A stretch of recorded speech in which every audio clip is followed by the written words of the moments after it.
Behind the veil of World War II, a silent battle of wits raged. The weapon? Information. The prize? Victory itself. And at the heart of this struggle lay Enigma.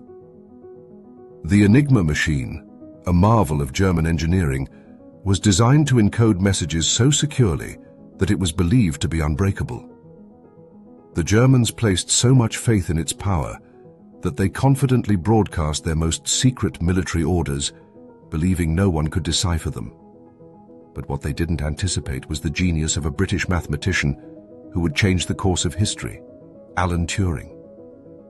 Alan Turing, often described as one of the fathers of modern computing, led a team at Bletchley Park, the top-secret British code-breaking centre.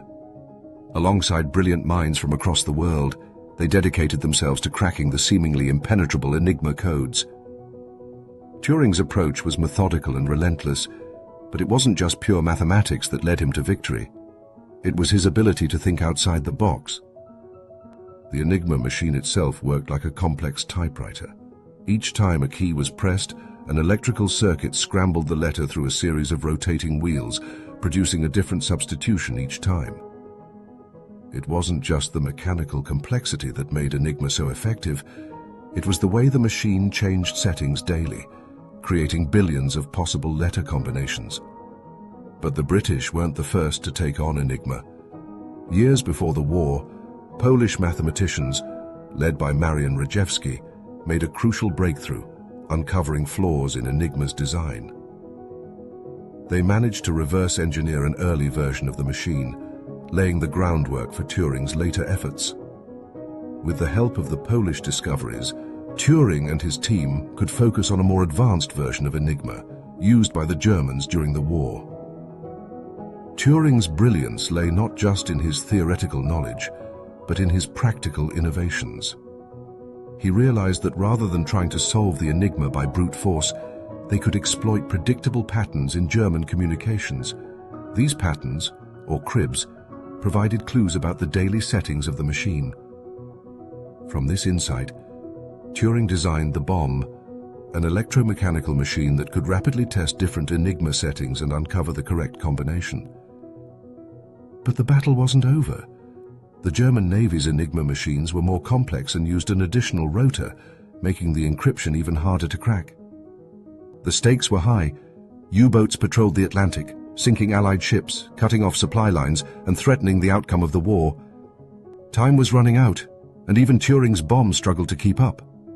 However, through a combination of ingenuity and some fortunate intelligence, pinches, such as captured codebooks, the codebreakers at Bletchley Park finally began to turn the tide. Breaking Enigma wasn't just a technical triumph, it was a moral one. The intelligence gained, known as Ultra, was vital in planning Allied operations, saving countless lives and shortening the war by years. Without it, the outcome of key battles, like the Battle of the Atlantic, could have been very different. Though the success of the Enigma codebreakers was a closely guarded secret during the war, Turing's legacy would extend far beyond the conflict. His work on the Bombe was a precursor to the digital computers we use today. In fact, many consider Turing's insights foundational to the field of computer science, and his concept of a universal machine forms the basis of modern computing theory. In the end, Turing's battle wasn't just against the German military, it was against the belief that some problems were unsolvable. His life and work remind us that no matter how insurmountable an obstacle may seem, there is always a way forward for those willing to think differently. As Turing himself once said, "We can only see a short distance ahead, but we can see plenty there that needs to be done." Alan Turing's contributions to cryptography, mathematics, and computing continue to echo through history. His work not only helped defeat a seemingly invincible machine, but also laid the foundation for a future where machines would forever change our world.